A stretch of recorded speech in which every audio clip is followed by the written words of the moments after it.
నమస్తే మేడం. నమస్తే అండి. సంవత్సరం కాంగ్రెస్ పరిపాలనలో రేవంత్ రెడ్డి గారి సీఎం పరిపాలనలో ఎలా అనిపిస్తుంది మేడం రాష్ట్ర పరిపాలన? చాలా చండాలం అనిపిస్తుంది నాకైతే. ఓకే. నాకు అస్సలు నచ్చలేదు. ఈ 6 పథకాలు అని చెప్పేసి ఫ్రీ బస్సులు అని చెప్పేసి పెట్టారు. ఫ్రీ బస్సులు అని చెప్పంగానే ఓట్లేశారు జనాలు. కానీ 6 పథకాలు అని చెప్పేసి ఏమీ రావట్లేదు. నాకైతే అస్సలు చాలా చండాలం అనిపిస్తుంది ఇప్పుడు రేవంత్ రెడ్డి. డిసప్పాయింట్ ఉన్నారు చాలా చాలా. ఓకే మేడం, ఇప్పుడు ఉచిత బస్సు పథకం పెట్టారు కదా, మరి మహిళలకు లబ్ధి చేకూరుతుందిగా?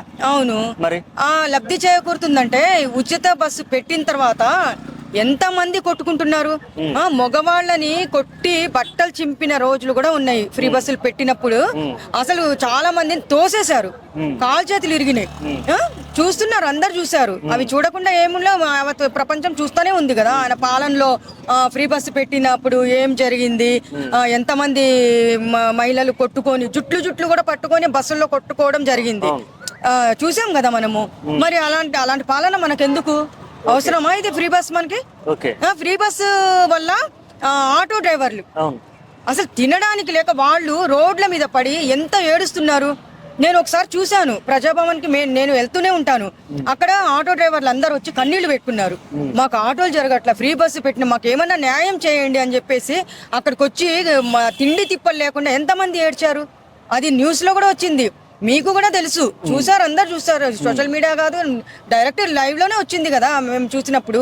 మరి పరిపాలన అసలు నాకు చాలా దారుణంగా ఉంది అసలు. మరి మేము రైతుల పక్షపాతి, రైతులకు కూడా న్యాయం చేస్తున్నాం అంటున్నారు. లగచర్ల ఇష్యూ బాగా జరిగింది. మరి అసలు ఈ రైతుల గురించి వాళ్ళకి న్యాయం జరుగుతుంది అంటారా? ఏం న్యాయం జరిగింది?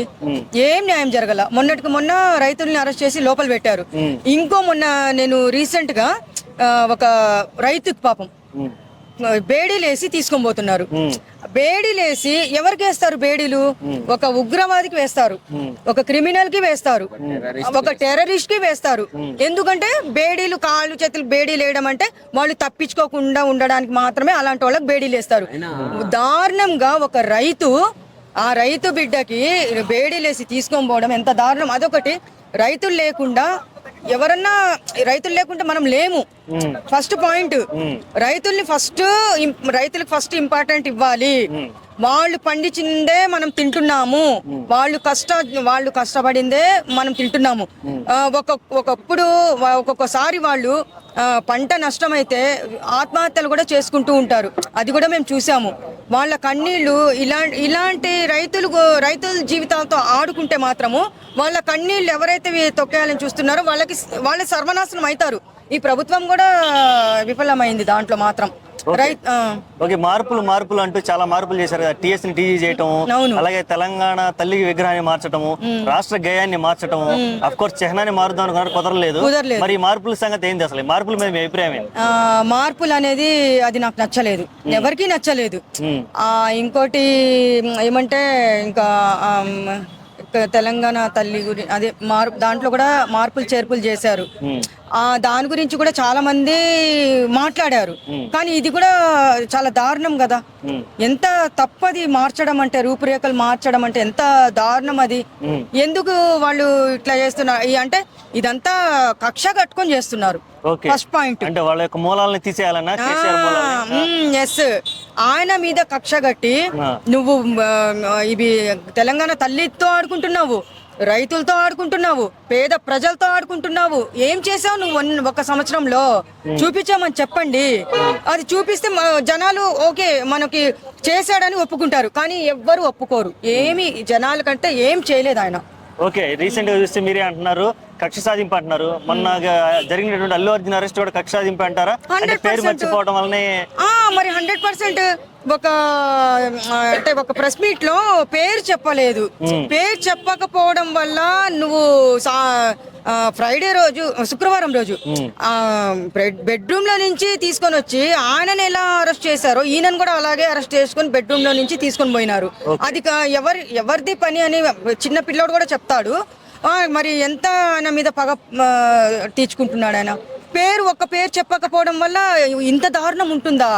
అయితే సీఎం ని చూసి మనము నేర్చుకోవాలి. ఏదైనా ఆయన మంచి చేస్తే యూత్ అనేది నేర్చుకోవాలి. కానీ ఆయన చూస్తే ఎట్లుందంటే ఒక విధంగా ఆలోచిస్తే సీఎంఏ ఇట్లున్నాడు, మనం ఎంత అని చెప్పేసి వాళ్ళు కూడా ఇలాంటి దౌర్జన్యాలకి వడగట్టడానికి ఒక ఛాన్స్ ఆయన ఇస్తున్నారు.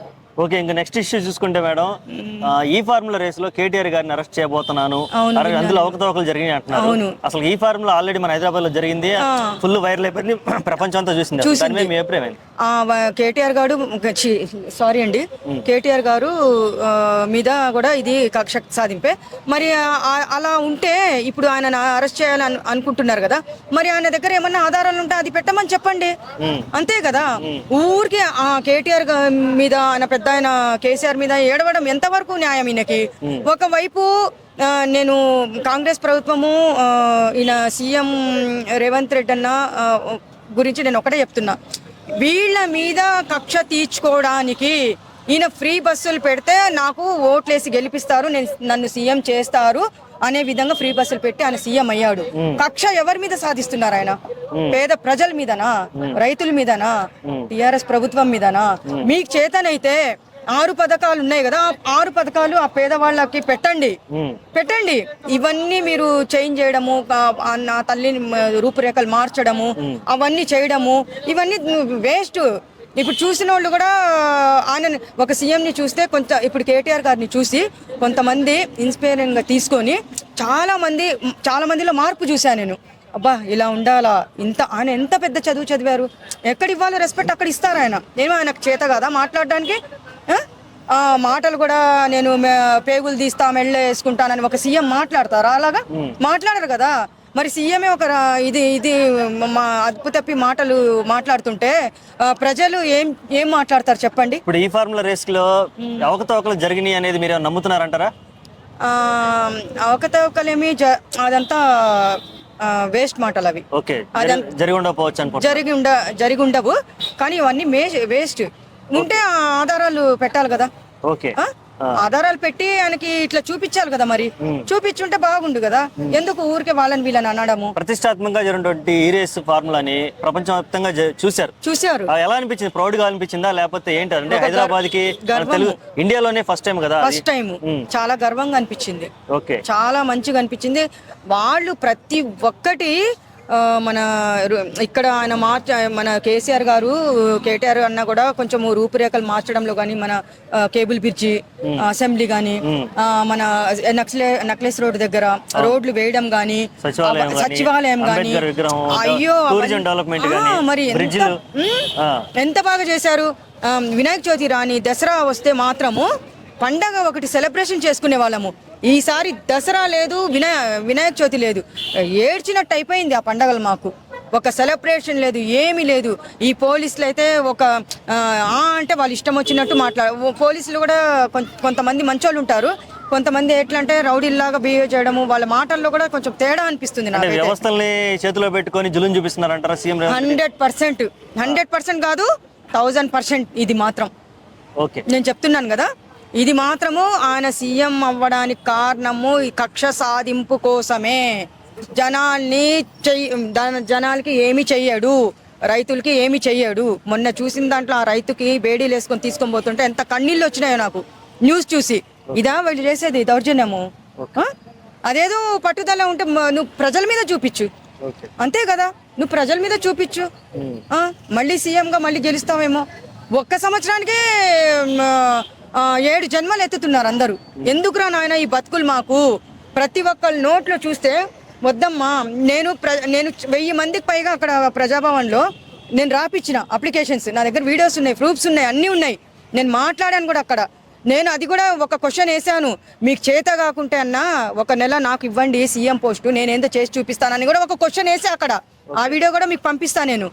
ఎందుకంటే ప్రతి ఒక్కరు కళ్ళనీళ్ళు పెట్టుకొని కాళ్ళు పట్టుకుంటున్నారు. ఆయనకు ఉండాలి అది మెయిన్. మరి సంవత్సరానికి ఇన్ని హెరాస్మెంట్లు చూస్తే 4 ఏళ్ళు భరించాలి కదా మేడం? అసలు భరించడం ఏమో కానీ ఇంకా రాను జనాలు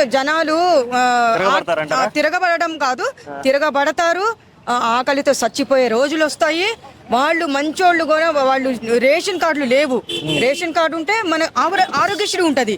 ఆరోగ్యశ్రీ ఉంటే మాత్రం వాళ్ళ పిల్లలకి చిన్న ఏదో ఒక హాస్పిటల్కి ట్రీట్మెంట్ చేసుకుంటారు. కానీ ఈయన వల్ల ఏమి రేషన్ కార్డు లేవు, ఆరోగ్యశ్రీ లేదు చాలా మందికి. తినడానికి కూడు కూడా లేదు. 500 పెట్టి కూలి పని చేసుకుంటే 500 ఇస్తారు ఈ టయానికి. ఏం తింటారు, ఏం రెంట్లు కడతారు, డబల్ బెడ్రూమ్ లేవి, ఏం చేశాడని చెప్పేసి ఆకలితో కూడా అలమటించి జనాలు చచ్చిపోయే రోజులు కూడా ఈ 4 ఏళ్లలో వస్తుంది. 100% నేను చెప్తున్నా. ఎందుకంటే నా వెనకాల ఇంతమంది ఉన్నారు పాపం. నేను హెల్ప్ చేశాను, సోషల్ వర్క్ నేను చేశాను, దాని గురించి నేను చెప్తున్నా. ఎందుకంటే నేను చేశాను కాబట్టి చెప్తున్నాను. ఈ 4 ఏళ్ళు మాత్రం నరకం తప్పదు.